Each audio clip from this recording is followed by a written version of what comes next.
आइए చెప్తాలే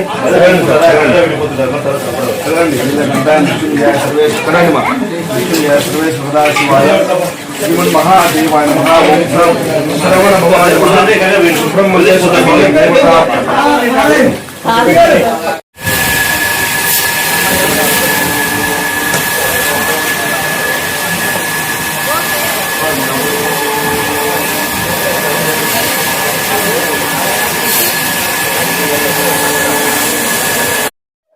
శైవక్షేత్రం శ్రీ నంద్యాల జిల్లాలో సుబ్రహ్మణ్యేశ్వర స్వామి ఈరోజు శ్రావణ మాసము ఆదివారము చాలా విశేషమైన రోజు. నాగుల చవితి ఆదివారం పడాలంటే దాదాపు 40 ఏళ్ళకి 50 ఏళ్ళకి ఒకసారి వస్తుంది. అదేవిధంగా రేపు సోమవారం కూడా నాగపంచమి.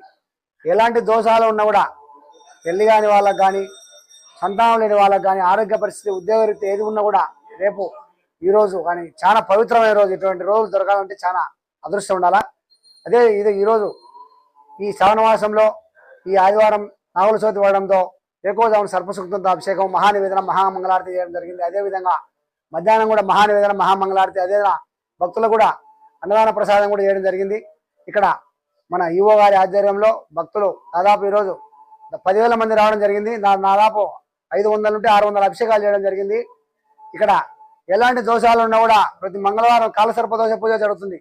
కాళహస్తిలో చేసినట్టు ఇక్కడ ప్రతి మంగళవారం 3 గంటలకు అభిషేకం జరుగుతుంది. రావుకాలంలో 108 ప్రదక్షిణాలు, స్వామివారికి క్షీరాభిషేకము, నూలపిండి, చలిపిండి, వడపప్పు అట్లా నివేదన అట్లా చేసుకుంటా ఒక 5 మంగళవారాలు చేస్తే పెళ్లి కాని వాళ్ళకు పెళ్లి, సంతానం ఉద్యోగరీత్యా ఆర్థిక పరిస్థితి ఏది ఉన్నా కూడా 100కి 100 రూపాయలు జరుగుతాయి. అదేవిధంగా రేపు కార్తీక మాసం కార్తీక పౌర్ణమి దాదాపు 10 సంవత్సరాల నుండి సంతానలక్ష్మి పూజ వడిబియ్యం పోయడం జరుగుతుంది. దాదాపు ఇక్కడ ఎక్కడ లేని విధంగా దాదాపు 2000 నుండి 3000 మందికి వడిబియ్యం పోయడం జరిగింది. సంతానం కూడా దాదాపు 3/4% సంతానం కావడం జరిగింది. ఇక్కడ చాలా మహిమాన్వితుడు మా సుబ్రహ్మణ్య స్వామి. ఓం శాం శరవణ భగవాన్ శ్రీ వల్లి దేవసేన సుబ్రహ్మణ్య స్వామి దేవసేన ఎస్కొత్తూరు పాణ్య మండలం. నా పేరు సుభసత్యనారాయణ, ప్రధాన అర్చక.